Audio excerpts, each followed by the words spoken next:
उत्तर प्रदेश लोक सेवा आयोग के द्वारा जो यूपी टीजीटी है उसका विज्ञप्ति जारी कर दिया गया है। इसमें टीजीटी मेल और फीमेल के लिए वैकेंसी आई है और इसके लिए जो ऑनलाइन फॉर्म है वो 28/8 से शुरू होंगे और 4/9 तक इसका फॉर्म जो है अप्लाई किया जा सके। इसके लिए सबसे पहले आपको यूपी पीएससी की साइट पे जाके ओटीआर करना है।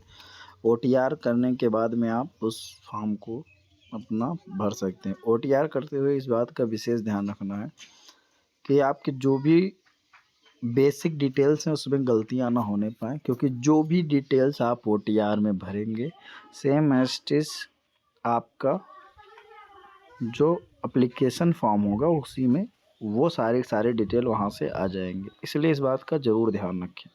यदि कोई भी गलती हो जाती है ओटीआर में तो सबसे पहले ओटीआर को संशोधित कर लें, इसके बाद में फॉर्म अप्लाई करें, क्योंकि जो कैटेगरी आप वहाँ पर दिखाएंगे कि हम इस कैटेगरी से, वही कैटेगरी आपका सेम उस वैकेंसी मिलेगा।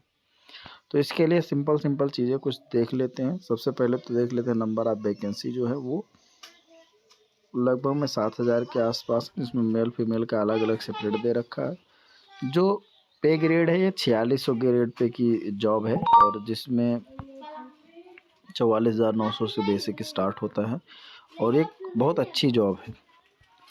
इसके लिए इसमें अब की बार से जो मान्यता है वो ये कर दिया गया है कि आपका बीएड होना मस्ट है, चाहे वो असिस्टेंट टीचर हिंदी का हो, चाहे वो इंग्लिश हो, किसी भी सब्जेक्ट के लिए है उसमें बीएड होना मस्ट है। बीएड होना जो है वो कंपलसरी कर दिया गया है। केवल 1 या 2 जो टीजीटी के हैं जैसे फिजिकल एजुकेशन का उसके लिए बीपीएड कर दिया गया है और बाकी सब में आपका बीएड होना जो है वो मस्ट है। और एक तो जो क्या नाम है कंप्यूटर का है, लेकिन उसके साथ साथ उन्होंने बीएड मांग लिया है। अब अगर हम इसके क्वालिफ़िकेशन की बात करें तो सबसे पहले हम जो हिंदी के टीचर हैं उनका हम देख लेते हैं। उसमें आपका ग्रेजुएशन होना चाहिए और ग्रेजुएशन में हिंदी एक सब्जेक्ट होना चाहिए और उसके साथ साथ बीएड होना चाहिए। जो इंग्लिश है, इंग्लिश में इंग्लिश लिटरेचर आपका ग्रेजुएशन में होना चाहिए और उसके अलावा बीएड होना चाहिए। जो लोग मैथ के लिए देख रहे हैं तो उनको बीएससी होना चाहिए फिजिक्स और मैथ के साथ में।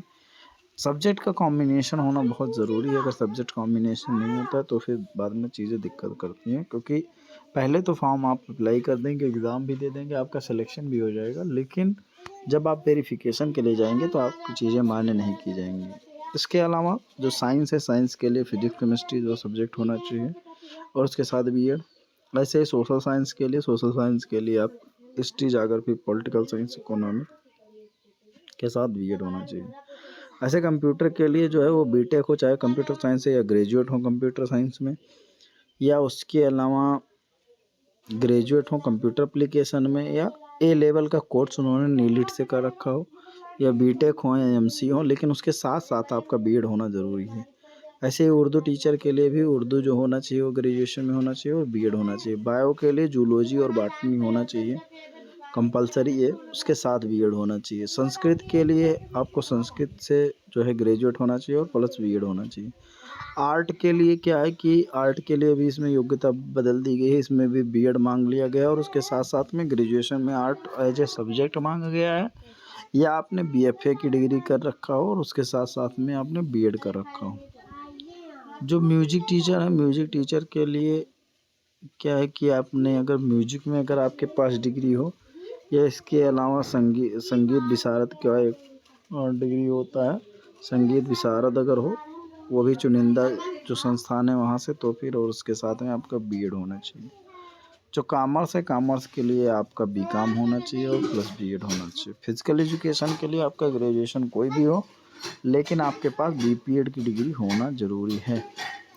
और बीपीएड हो या अगर बीपी हो तो भी मतलब मान्य है। बीपीएड और बीपी उन्होंने लिख रखा है।